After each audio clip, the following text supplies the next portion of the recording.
Chapter 1. Amber Nordland lies in a hammock slung beneath the big pandanus tree on the edge of the coral beach.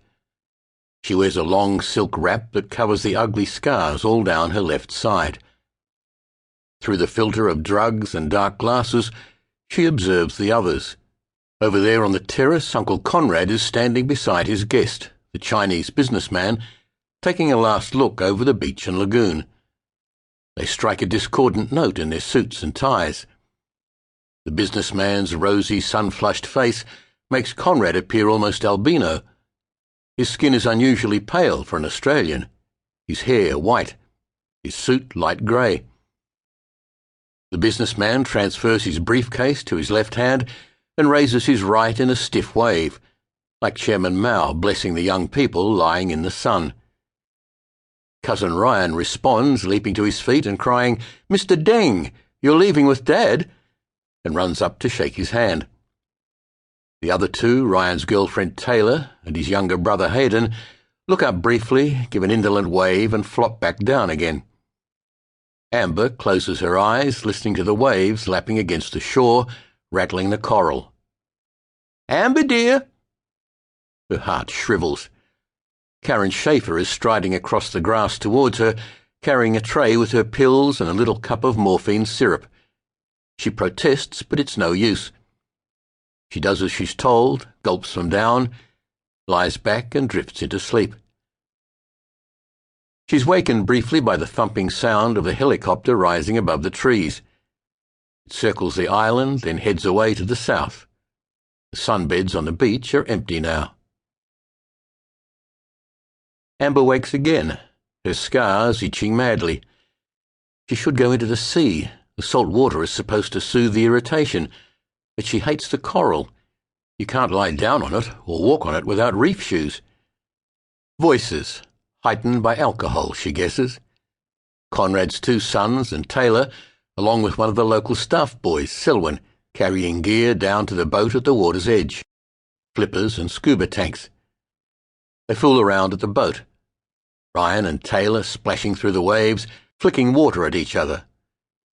She looks barely old enough to be sleeping with him, and Hayden watches her every movement from beneath his beetle brow. Amber rouses herself, trying to shake the fuzziness from her brain. She gets unsteadily to her feet, slips off the wrap, and concentrates on walking down the coral slope without falling over. "Going diving? Can I come?"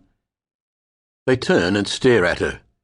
Hayden frowning doubtfully and the girl staring wide-eyed at the livid burn marks which she hasn't seen exposed before. Ryan, muscled, tanned and arrogant, says, "Not a good idea, Amber." She looks at him, tilting up her chin. "It'll do my skin good." "We only have 4 tanks ready. Selwyn has to come down to show us where the giant clam is." Taylor chips in. "She can have mine, Ryan. I really don't feel like it today. I'd rather stay on the boat." Ryan shakes his head in irritation, then shrugs. "Okay, Amber, your call. You dive with Hayden and old buddy Selwyn." He raises an eyebrow at his brother, who gives a quick nod. They climb aboard and begin to strap on the scuba gear as Selwyn steers out across the lagoon towards the line of white water at the reef. When they reach it, they drop anchor and lower themselves into the water. Ryan makes a final adjustment of his face mask, then he and Selwyn disappear beneath the surface. Amber is having second thoughts. The water stings, and her breathing isn't right. She's aware of how sluggish her brain is.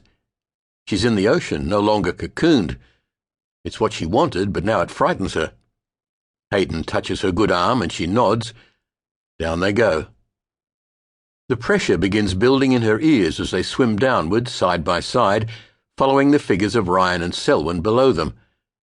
The water is slightly milky, giving an ethereal effect as if they're swimming through a pale mist. Gradually the pressure in her ears becomes uncomfortable. She swallows, but it makes no difference. Soon the pain becomes intense and she has to stop.